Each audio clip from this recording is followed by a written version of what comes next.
Hello, welcome to the second episode of Market Access Campaign, this brand new program on Zim Papers television network, which aims to link you farmers with your various markets for your products. My name is Yvonne Tivatke. So this week, we are going to be profiling a young man by the name of Terry Map. Ever heard of that one before? Well, if you haven't, let me let you in. So Terry Map is very popular on Twitter.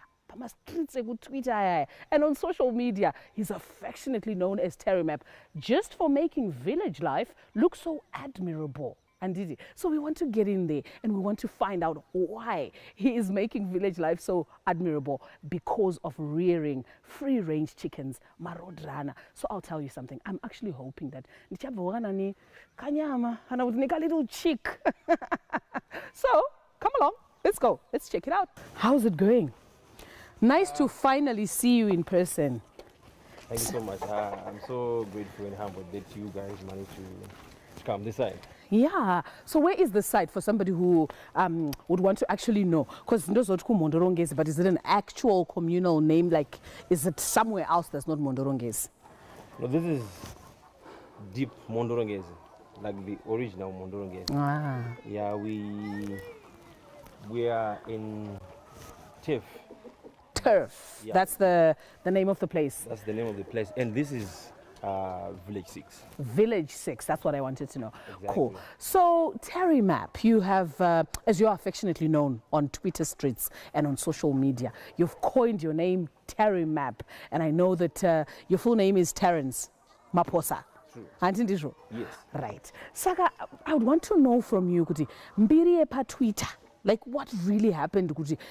Terry Map, I noticed that you've got, you know, tens of thousands of followers on Twitter. I started posting the rural life because that's what I was living. I was in the rural areas. I was raiding my chickens. So I started posting my life, just like somebody who is living a flashy life. If he's posting that, it doesn't mean that maybe he's being sarcastic or what. That's him. So I started posting the real me, and it caught people's attention. Great. So now, we want to talk about the projects that you have here. I see a whole lot of free-range chicken. And I think that's the simplest term. And there's so many of them. Talk to me about how many there are, how you started. And if you can even keep up, there's just so many of them. As for the numbers, I think now I'm just above 1,000, I think. Yeah, I'm sure. Just above 1,000. But I started in 2017. That was after college. So when I started, I had a small fowl run. I think it was just here. It was just one compartment. And that other side, it was half of the one again. So when I started, I wasn't sure of where I was going because it was something new. I was employed somewhere, but I needed something solid for myself. At first, it was a side hustle, but I had to go in it full throttle, yeah. Exactly, because it wasn't paying off where I was working. So when I started, I had around 400 of them, but the person that I bought the chicks from, that lady crooked me, so she gave me a wrong breed. So I ended up having useless 400 chickens. Oh. Then I had to sell all of them, then restart it again. And I can say it has been a good journey for me. From the time I started, from that setback, from the lesson that I learned to where I am right now, it has been a good journey for me, and I'm grateful that the market is responding. Great, thank you so much for letting us in. So there you have it. We've heard it from Terry Map himself, but now we want to actually see. And seeing is believing. And you know, I've always wondered, could Roadrunner, or these various breeds and types, right, of Roadrunners. So come on, let's go and see. So I'm particularly interested in these ones here, because they look beautiful. You know what I mean? Especially those ones are the male ones, right? Which ones? The ones that have the red. Exactly. Yeah. Exactly, those are male ones. Those are the male ones. So what breed is this? This one is called the Light Sussex. Light Sussex. Yeah, it's from the Sussex family. There are a lot of them from the Sussex family, but this one is a light one. Okay, cool. So what are some of the advantages of rearing these ones? This one can work for as a laying bed and at the same time as a meat bed. So it grows big and at the same time is good at laying eggs as well. So you can use it for anything. Exactly. Cool. Thanks for that. Then there are the black ones. Because I've always felt like Roadrunner iningene to makala toka wanda. But then there's like actual black chickens. What are these? These are called black astrolopes. Black astrolop is one of the egg laying machines. One of the top bed laying machines. So most of them are female, are hens, right? In these breeds. No, it depends with the numbers now. We work with the ratio. Ah, okay. Yes. Alrighty. What is the fastest growing breed amongst all of these? Fastest growing, I would say Croiler. Which one is that? The last compartment. Oh, the last compartment, the ones that are tannish, brownish. So what are these? These one are called cuckoo. It's a posh cuckoo. Oh, it's a posh cuckoo. Yes. And that one is the same breed as these ones. Exactly. Great. So it's good at laying eggs. It's good at laying eggs, this one. Exactly. Yeah, I think my grandma used to have these ones. Right. Now, let's talk about the difference between free-range poultry and broilers. Like, what is the difference in terms of rearing them? Like, what can you see and what can you say is the difference? And now the main difference between broilers and the free-range chickens mainly is on the feed that you give the chickens. Because if you feed the broilers with that broiler feed, it then becomes the opposite of organic feed. So the growth rate itself, it's differentiated by the that. feed. Okay. So cool. now with these ones, it's purely organic meat. I get that. Compared to the broiler feed. Compared to the broiler meat. Okay, cool. Now, now that you talk about meat, this is where I really wanted to go through with you because the program is Market Access Campaign. So I want to talk about your market. There's lots of them. You said 1,000. Where are you getting your market? Social media. Zakawanda kudai idzi. 99% of my customers are on social media. And I would say mainly on Twitter. So the digital space for me has been working very well for me. Okay. Yeah. So you're just basically advertising, and then people are then finding you. Do they come here? What do you do? Yeah, it depends with what the customer wants. If they want to come and collect the chicks, it's fine. If they want us to deliver, we can even send the chicks or the chickens to... So you are bringing out chicks, not the meat. More. Now, I'm bringing out chicks more. Than the chickens, the big chickens as well. Than the big chickens. Yeah. Great. Fantastic. So now, because I see that you've got everything planned out and you know your feeding regimes and you know the different types of breeds and their advantages and their disadvantages, I want you to speak to the young person out there who is wondering. You have made village life look so admirable because even when we came from the gate there, I'm like, wow. You know, and I can actually see a very beautiful structure up there that you're building. So talk to a rural young person who is thinking, and they're right there and they think they're stuck and they don't know what to do with the very scarce resources that they have. Maybe the problem with us, maybe I'm speaking on behalf of us as rural dwellers. The problem is of trying to be other people. Like feeling like you're putting yourself under pressure from a life that you can't live. So the best thing that you can do for yourself or to give yourself peace of mind is trying to create life from the surroundings that you are. Like what I tried in what I'm doing right now. Being proud of my rural life, like being myself, posting my picture on social media, I feel proud of myself. Did you grow up here? I did. I grew up here. And you learned here? I learned here. And this is where you live? Exactly. And you're going to get married here? Are you married already? No. But I'm going to get married and start a life from this place. So you're taken, right? I can say I'm taken. The discussion shifted completely from the chickens, but I think people would want to know if Terry Map, because Terry Map, the guy on Twitter, the darling, people's darling on Twitter, people would want to know, like your life, like if you're married, if you have any kids. But anyway, you said that this is what's going to happen. So, yeah, go on with the advice to the young person who wants to start with nothing. So Terry mentioned pay off, that it has to pay off. And you know what? Farming is a business. Hence this brand new program on Zim Papers Television Network, Market Access Campaign. What we essentially want to do is to ensure that your work pays off. So I'm going to go back to Terry and ask this very pertinent question that will help you if you're a young farmer in your ventures and ensure that everything you're doing pays off. Terry, I want to know about breaking even. Farming is about return per dollar invested. You have to be profitable. How are you ensuring that you're profitable? I'm speaking from the chicken side because that's my business. I wouldn't know those who are doing cabbages. And Let's talk about the chicken on side. the chicken side, my business is breeding. I'm a breeder. That's what I'm known for out there. I breed chicks and sell out to people. So, how much money do I need to make sure my chickens are fed on a daily basis, or maybe on a weekly basis? Or if I have a 50 kg of Roadrunner breeder, that's the feed that's given to my laying beds. So, how much feed do I need to make sure they are operating at full capacity? So, if I have a 50 kg Roadrunner breeder, that's costing something like $23 this side. I don't know in Harare, but this side is costing around $23. So how much am I going to get out of that $23?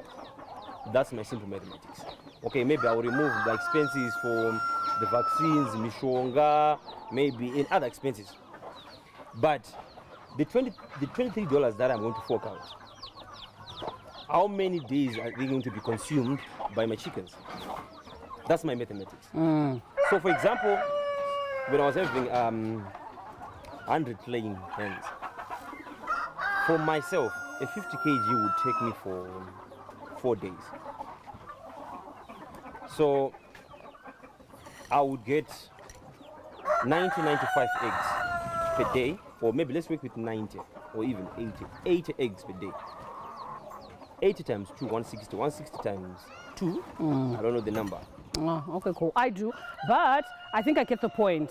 Simple mathematics on how you're spending a day, how you're spending a week, what you need to bring in versus what you're bringing out is what you're talking about. Exactly. Terry Map, thank you so much for allowing us into your home, for allowing us to get to know you off Twitter, and for allowing us to see you in person and to get to, you know, understand what this business you're into is about and your claim to fame. Thank you so much for having us. I really appreciate it, guys. Thank you so much.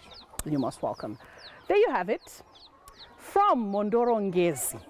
My name is Yvonne Tivashke, and we're going back to studio where Blessing is going to be talking to some people about market access. But I'll definitely catch up with you next week with yet another episode and yet another exciting farmer.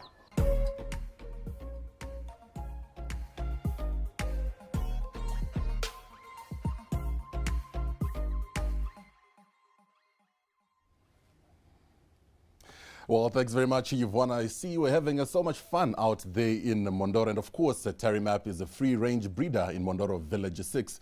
He started in 2017 and says with time and consistency, his enterprise is growing and most of his customers are online. And so far, so good.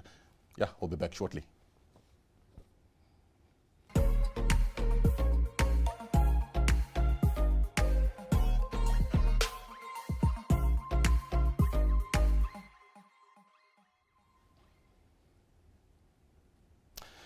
So, good morning. I'm Owen Kaura, standing in, of course, for Blessing Monansi. Thank you very much for joining us on Market Access, hashtag Zim Agric Rising. This program is brought to you by ZTN in partnership with the Zimcod and Oxfam. Now, markets are the main transmission mechanisms between the growth in the wider economy and the lives of the poor. Most smallholder farmers sell their produce in informal markets that generate limited value. And for instance, horticulture farmers are producing fruits and vegetables lose a good proportion of their produce due to unpredictable demand in the formal market against poor or even lack of cold storage facilities in their local open markets. Now in studio, this morning, I'm joined by Garikai Marutsi from ProFeeds, as well as a Beauty Gigi from the Zimbabwe Free Range Poultry Association. And of course, in the opening there, we had a young farmer. And in studio, we also have another young farmer, Farai Butata. And we're going to be sharing especially around free range chicken, poultry in general. So good morning, lady and gentlemen. Good morning. Good morning. And welcome to this very special program, Market Access, hashtag Zim Agric Rising. And I always like to start from a very simple place. And we had a very exciting video there where Yvonne was out there in Mondoro. So I'm just going to ask you in 30 seconds, just going around, starting with you, Garikai, your comment in terms of what the young man is doing out there in Mondoro. Well, thank you very much. I think the young man is quite encouraging. He is doing well, and what I would love also to see from the young man is to have him have actual records in pen and paper. That's quite key in every production system. It helps him even in future, even for other people who can come and assist. Great, and whilst we're still there, who is Profits? Well, thank you. Profits, as Profits, I would say Profits is a member of the Pro Group, and it was given birth about 12 years ago. So predominantly when it started, it was mainly into feed manufacturing. So we manufacture feed for poultry, for cattle, for goats and sheep, rabbits, dogs, and even for any aquaculture categories. And basically our main focus is more on improving the livelihoods of people and also improving on small-scale farmer. So I would say this is Profits for you. But as the journey went on, we went on to give birth to Pro Farmer. And Pro Farmer is our retail footprint. We have about 45 shops across the landscape of Zimbabwe. So care to visit any of these shops for your needs and wants as a farmer. Definitely, we'll get to visit your shop for all our needs as farmers. And we move on now to Beauty. And of course, Beauty, I'll pose the same question. You also saw Terry Map doing a fantastic job there. Now, you as the Free Range Poultry Association of Zimbabwe, tell us, how are you working with such young farmers there? Firstly, I want to say well done to Terry. We are very excited about young people coming on board. It mostly Free Range has been looked at as something backyard for women and for children. But now we see a lot of young people coming on board, and we are very excited, and we want more of young people to come on board because it's something that is easy. And the most important thing, I think, what we learned from Terry is that he's already producing chicks. That means they are self-sustaining. They lay fertilized eggs, and you can actually incubate them on site, and then you provide a service to your community. That means there will be more chickens being produced in the area. They don't have to travel all the way to Harare, but they're doing it within the locality. So I'm really happy. I've been following him on Twitter. He's doing a great job. Well, great thing that you've been following him on Twitter, and from one young person to another young person in the studio. And we've got Farai here. You're a young person. Do you think Farai is on the right track? No, sorry, Terry is on the right track. Yes, for young people like us, I see him as a beacon where we want to be at someday. So hopefully I get there. And as you said, I plan on doing more of this, probably outside Harare if funds do permit, because I'm still in Harare and working around that area. And I'll just stay with you, Farai, as well. As a young person, what type of chickens are you rearing? Maybe you can even start telling us by maybe looking at which area are you farming from? Oh, I'm farming in Hatfield. Logan, here in Harare? Here in Harare. Oh, great. Logan Park. That's where I'm doing my chickens. I'm doing broilers.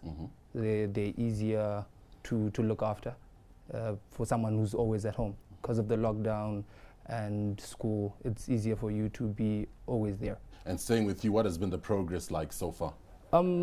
It's been steady. It's been quite steady lately, and it's something to always look. And the pandemic, the COVID-19 pandemic, has it affected you in any way? And if so, how? There was a point where it did affect us in terms of shifting of prices. Certain things went up before we could adjust. But now we're now used to everything, and it developed us to look at the market differently now. All right, great. And talking about the market, I'll come to you, Garikai. What products do you have specifically even for young farmers who are coming up, startups like Garikai? What products do you have at Profeeds for such young farmers? Well, thank you. In terms of products that we have at Profeeds, I think I'll just to enumerate, need to enumerate the poultry ranges that we have at Profeeds. We have the broiler feed range, we have the layer feed range, we have the roadrunner feed range, we also have the duck feed pellets. So I think these are the products in terms of feed that young farmers can also focus on. All right, so maybe I'll come to you now, Beauty, in terms of the programs that you're running for farmers, and especially looking at these young farmers. What programs are you running for farmers at your organization? Okay, thank you. The Zimbabwe Free Range Poultry Association is a farmer-based organization which came into being. We launched in September 2015, and our offices are in the Harare Showgrounds. We provide services. Basically, why we came into being was that we wanted to commercialize what used to be the backyard poultry. And we also were looking at the issues of health. We're also looking at the issues of the easiness of doing production and the cost, the investment cost, if one wanted to start. And also that the cheapest protein source for households would be the chicken or the free-range poultry. And that's why we came into being. And what services do we give to young farmers or new farmers? Firstly, we are into advocacy and lobbying. We work closely with government and all the different departments, or we also sit on the Livestock Meat Advisory Council, where we bring out the issues of farmers coming right from the farmers. And besides that, for the young people, we do trainings. We do training program, technical support. We do farm visits. We can give you advice on the ground. We also do field days where you can we group and they come and do presentation, farmer to farmer training. Besides that, we also give them support letters if they wanted to access loans. We can give them support letters even if they want to access land. If they attend any of our courses, we give them certificates and they can then back those with a letter and they can approach the ministry.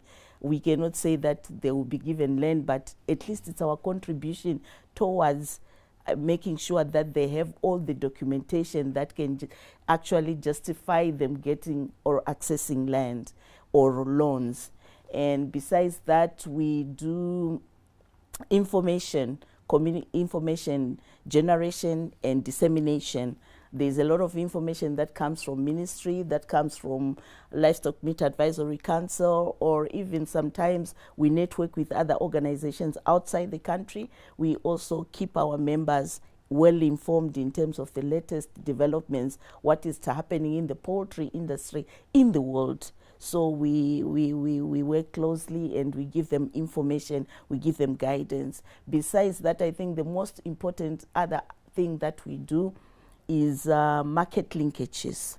We, as an association, we look at the issues of inputs, we look at the issues of outputs, and we are able to do group marketing. We encourage what we call group marketing because we realize that most of our farmers don't have the numbers, but sometimes we get big orders and we need to supply retail chains. They want numbers.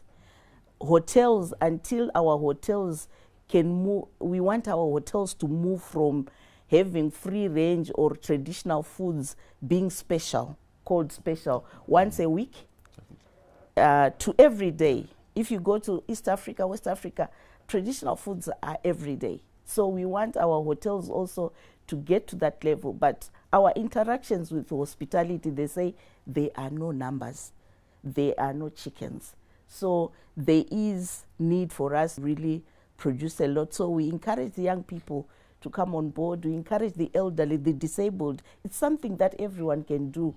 Every child should be able to go to school if they do free range.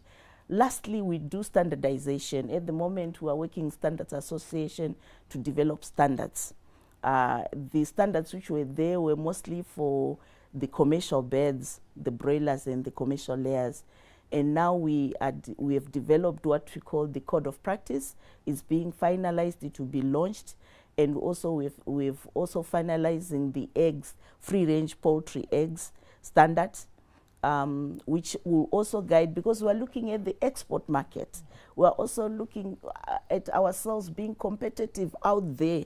And when they want to import they want our products, they will ask, what standards did you produce? What are these eggs being produced or meat being produced? And we have standards that show or guide farmers to be able to produce. So definitely quite a lot that you're doing there, Yes. Beauty, with your association there. But coming to you, Farai, are you a member of any poultry association? Maybe let's start from there. No, I'm not. Why not? I'm still starting.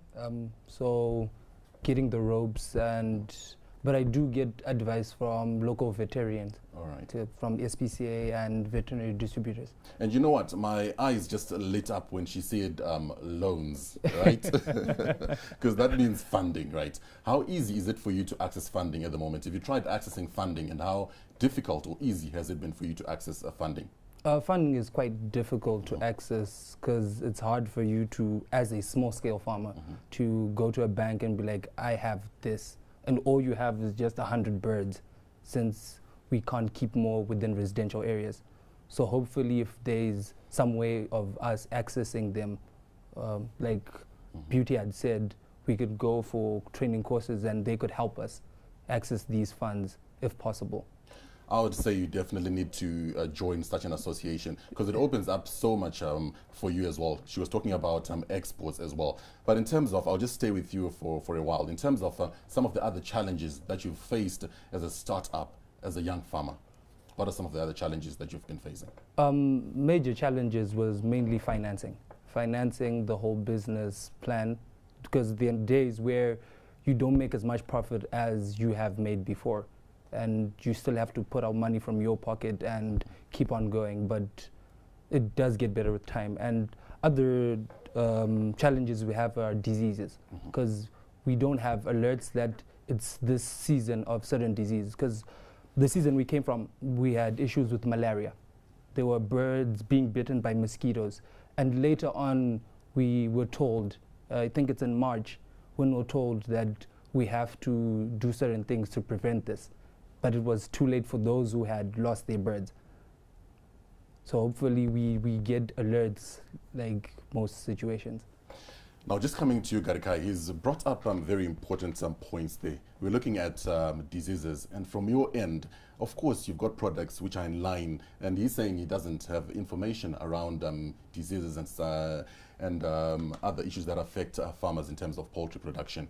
What are you as Profeeds doing to make sure that there's access to information, especially around your products? Okay. In terms of the perspective that is bringing up, as Profeeds, what we do is we support our farmers in different platforms.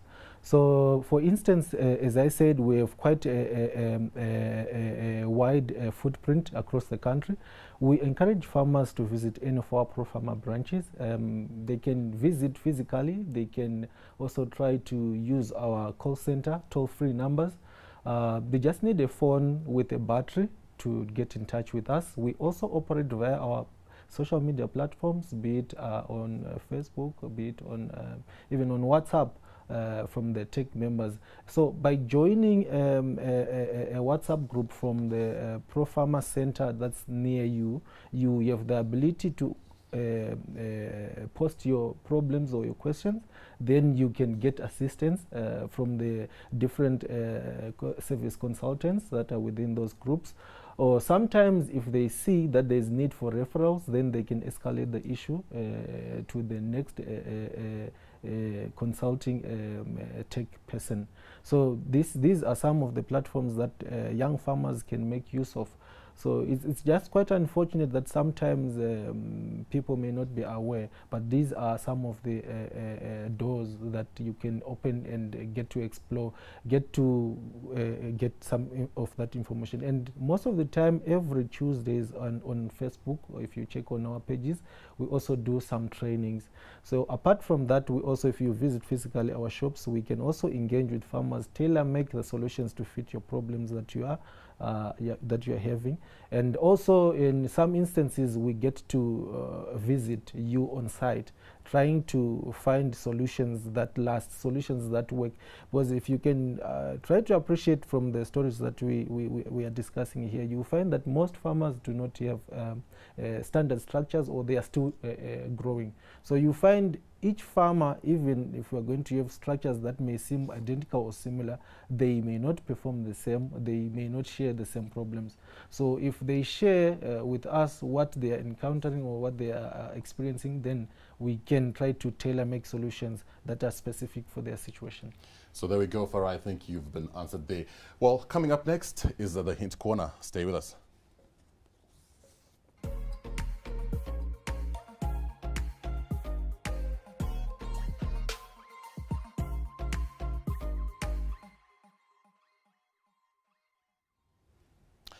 And welcome back. And on the Hint Corner, we have Ipeleng Kwadi, an agripreneur from South Africa's Northwest Province. She's a youth mentor and going to give us the tips to start-up farmers. Ipeleng, hi, and welcome to Zim Papers, the television and network. Of course, Ipeleng is on the line. Good morning, how are you? I am well, Ipeleng. I like the energy. Now, let's just get straight into it. Please share with us who is Ipeleng and what are you doing and how have you managed to spread your wings in agriculture? Okay, thank you very much. It's such an honor to be part of the program. Very inspiring and very interesting. Ipeleng Kwadi is a young girl who's 28 years old from Northwest Province in South Africa. We are breeding quality Bonsmara cattle from a family farm. We raise the cattle and then we sell them. We've got the market with one of the big stores. And recently from 2019, I decided to venture out and lease my own farm. So in my own farm, by Motsotelo Farming Enterprise, we breed the pigs. We do a vegetarian